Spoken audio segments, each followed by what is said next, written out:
UMaT's capacity to provide human resources and research needs for the mining and petroleum industry. All right, thank you very much, Mr. Chairman. Actually, the Vice Chancellor should have been here, but he doubling up as the chairman of the VCG. And as you are all aware, a lot of problems are happening within WINIBA and within the educational front. And so he has asked me to step in for him.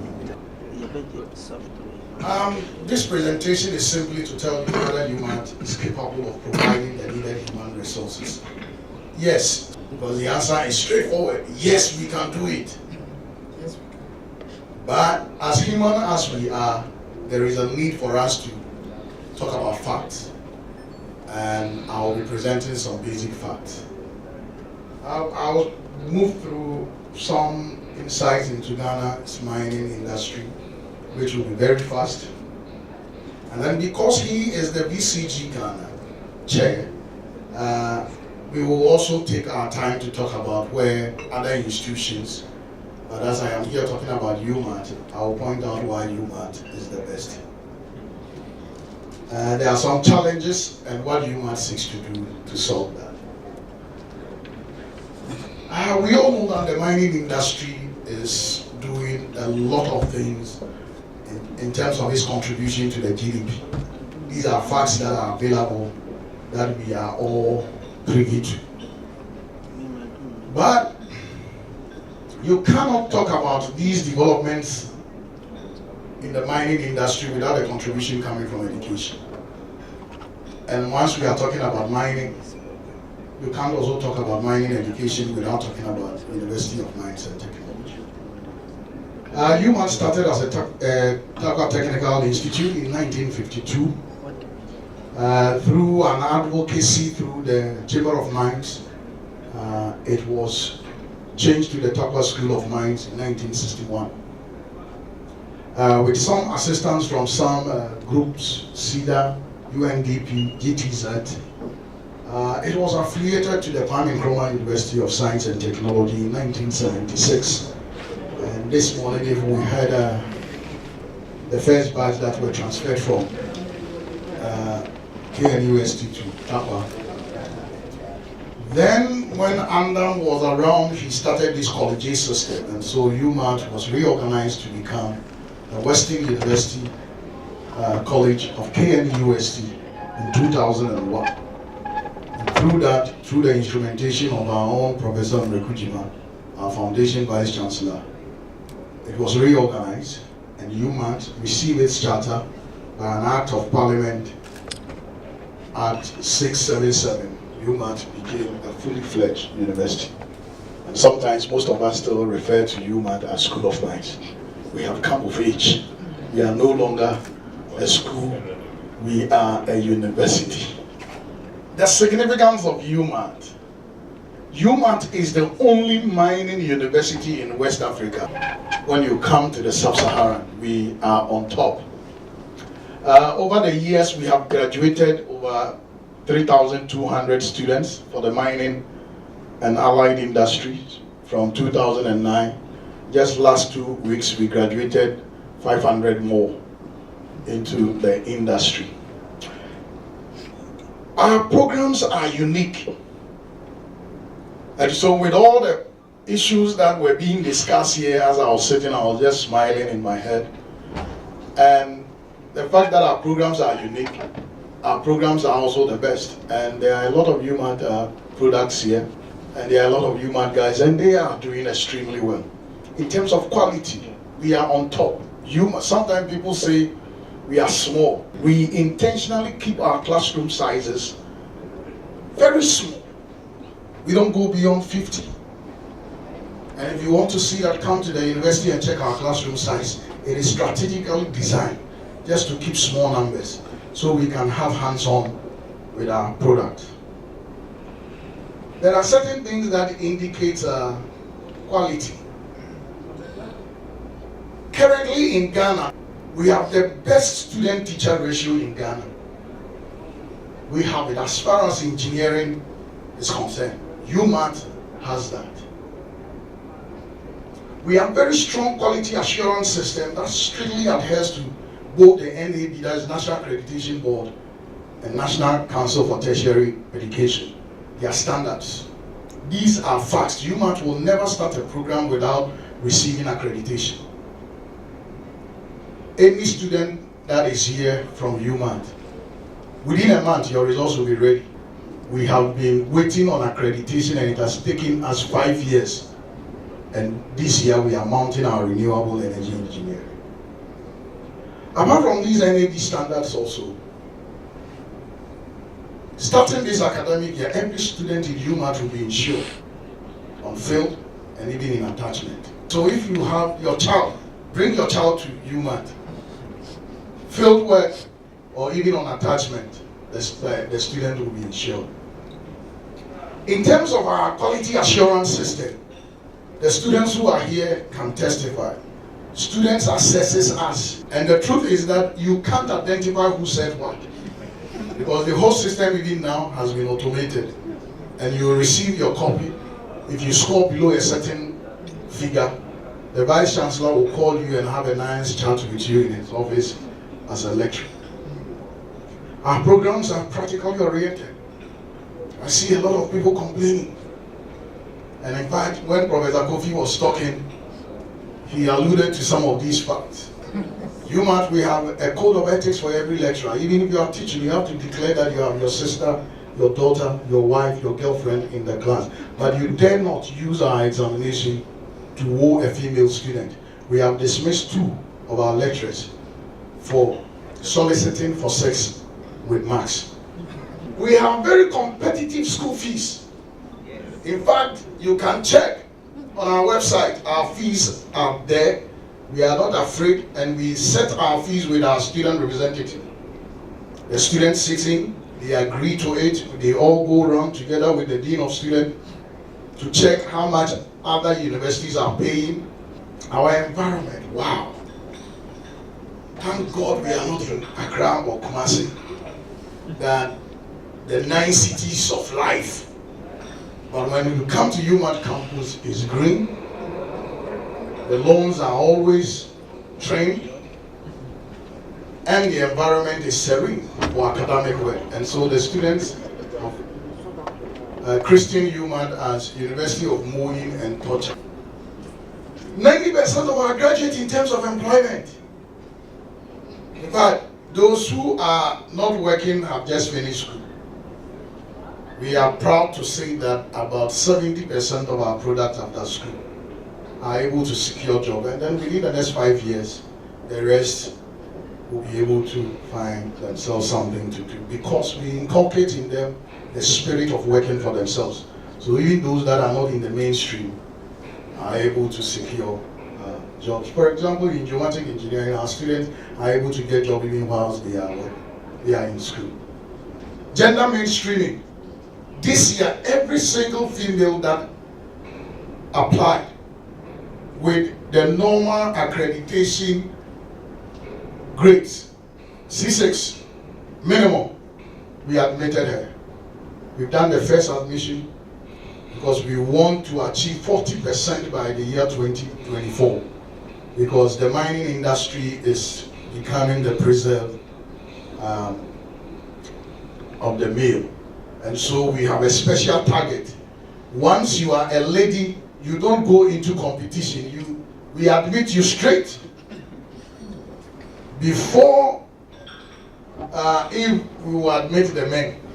So we separate the ladies first and we admit them. So UMaT has the capacity to train both male and female. Our petroleum with the oil and gas industry.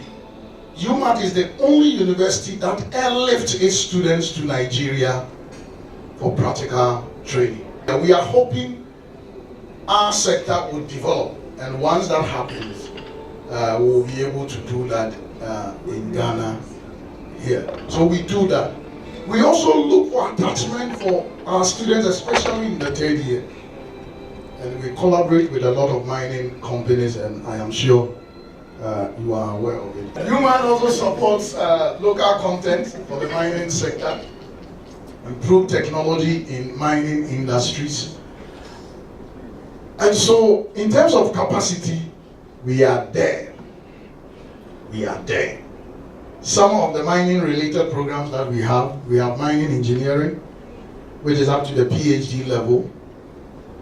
We have minerals, it used to be mineral engineering. We also have geological engineering, also up to the PhD level. We have geomatic engineering. These are a group of people, they are able to work straight. They don't need any industry training. We just graduated our first environmental and safety engineering because we want to take care of the environment. Our petroleum engineering students are also doing extremely well. We have electrical and electronics engineering, we have mechanical, we have mathematics department, is mathematical sciences. In about a year, once we secure accreditation, we are introducing BSc data science, BSc financial engineering. This year we will be starting renewable energy. We have already asked for accreditation for MBA, but our MBA will be fused with technology and science.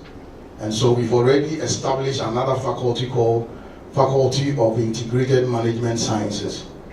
We are also looking at technical communication. In UMaT, all our students take French for 1 year.